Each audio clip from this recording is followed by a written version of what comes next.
দুদিনেও নেভানো যায়নি রাজধানীর মিরপুরের রাসায়নিক গুদামের আগুন। বেগ পেতে হচ্ছে উদ্ধার কাজে, তবে তা শেষ করতে ৩৬ থেকে ৭২ ঘন্টার সময় লাগতে পারে বলে জানিয়েছে ফায়ার সার্ভিস। এদিন নিখোঁজদের সন্ধানে দুর্ঘটনাস্থলে ভিড় করেন স্বজনরা। আর ঢাকা মেডিকেলের মর্গে ১০ জনের মরদেহ শনাক্ত করা হয়েছে। ঢালাইয়ের সেরা প্রিমিয়ার সিমেন্ট। রাজধানীর মিরপুরের শিয়ালবাড়ি কেমিক্যালের বিষাক্ত ধোঁয়ায় আচ্ছন্ন পুরো এলাকা। রাসায়নিকের তীব্র গন্ধ আর গ্যাসের কারণে আগুন লাগার ২৪ ঘন্টা পরও গুদামের কাছেই ভিড়তে পারেননি ফায়ার সার্ভিসের কর্মীরা। এই গ্যাস যদি আমরা ইনহেল করলে আমাদের ফুসফুস থেকে শুরু করে উপায় না পেয়ে অত্যাধুনিক নিরাপত্তা পোশাকে প্রস্তুত করা হয় দুজন ফায়ার ফাইটারকে। প্রথম দফায় ব্যর্থ হয়ে ফিরে আসেন তারাও। এমনকি কাজে লাগানো যায়নি রিমোট কন্ট্রোল রোবটকেও। কেমিক্যালের যে ড্রেন আউট প্রসেস, যেটা আমরা ফায়ার ফ্ল্যাট বলছি, সেটা করার জন্য আরও সময় দরকার হবে।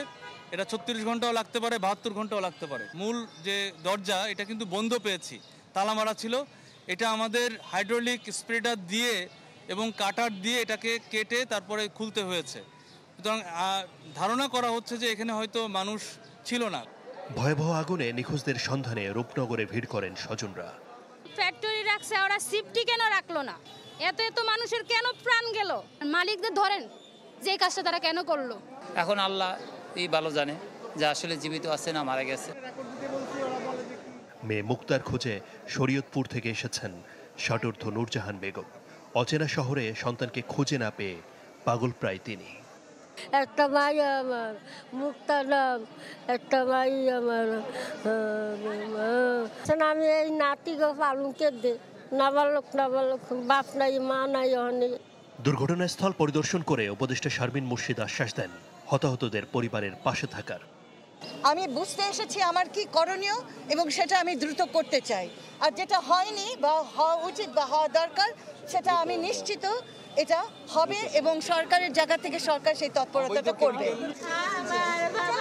এদিকে স্বজনদের মরদেহ শনাক্ত করতে ঢাকা মেডিকেলের মর্গে আসেন অনেকে। পোশাক দেখে মরদেহ শনাক্ত করেন স্বজনরা। মঙ্গলবার বিকেলে শিয়ালবাড়ির কারখানার আগুন নিয়ন্ত্রণে আনলেও কেমিক্যালের গুদামের আগুন নেভাতে কঠিন পরীক্ষায় পড়ে ফায়ার সার্ভিস। এত দীর্ঘ সময় ধরে আগুন নেভানোর অভিজ্ঞতা ফায়ার সার্ভিসেরই খুব কম আছে।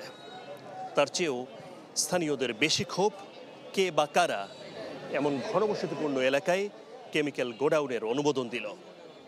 কেবল মালিক নয়, জড়িত প্রত্যেকেরই বিচারের দাবি জানিয়েছেন তারা। আদ্দিন সজীব, চ্যানেল 24, ঢাকা।